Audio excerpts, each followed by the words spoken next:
Hi అండి, VSR cooking స్వాగతం. ఈరోజు సింపుల్గా టేస్టీగా కరివేపాకు రైస్ చూద్దాం. ఎంతో టేస్టీగా ఉండే ఈ రైసు సింపుల్గా చేసుకోవచ్చు, చాలా టేస్టీగా ఉంటుంది. దీనికోసం ముందుగా తుడిచిపెట్టుకున్న రోట్లో 1 టీ స్పూన్ పచ్చి శనగపప్పు వేసుకొని బాగా దంచుకోండి. కొంచెం బరకగా ఉండేలాగా దంచుకోండి. ఈ పచ్చి శనగపప్పులో 1 టీ స్పూన్నర కారం వేసుకొని 2 కలిసే వరకు బాగా మెత్తగా దంచుకోండి. 2 కలిసిన తర్వాత 1/2 టేబుల్ స్పూను జీలకర్ర వేసుకోండి. జీలకర్ర మెత్తగా దంచుకోండి, ఎందుకంటే స్మెల్ చాలా బాగుంటుంది. జీలకర్ర వేయటం వల్ల టేస్టీ కూడా బాగుంటుంది. 4 వెల్లుల్లి రెమ్మలు, పొట్టు తీసుకున్న వెల్లుల్లి రెమ్మలేసి కారంలో బాగా కలిసే వరకు మెత్తగా దంచుకోండి. ఎల్లుల్లిపాయలు మెత్తగా నలిగిన తర్వాత 2 రెమ్మలు కరివేపాకు వేసుకొని మెత్తగా కారంలో కలిసే వరకు మెత్తగా దంచుకోండి.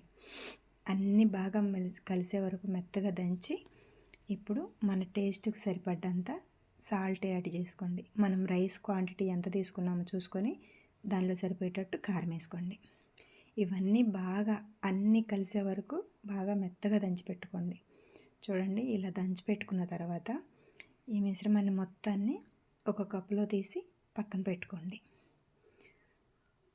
పక్కన పెట్టుకున్న తర్వాత ఒక మందపాటి కళాయి తీసుకోండి, ఎందుకంటే పోపు మాడిపోకుండా ఉండటానికి. ఒక మందపాటి బాండీ తీసుకొని స్టవ్ వెలిగించుకొని బాండీ వేడి చేసుకోండి.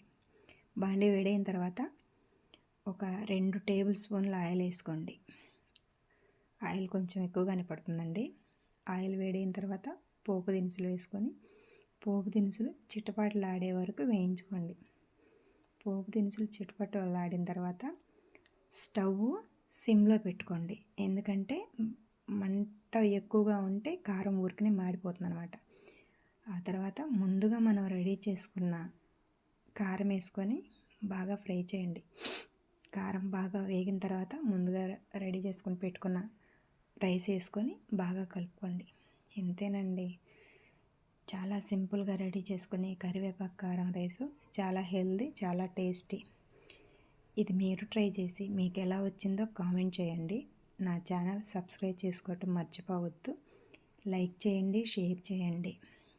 Thank you for watching. Bye bye.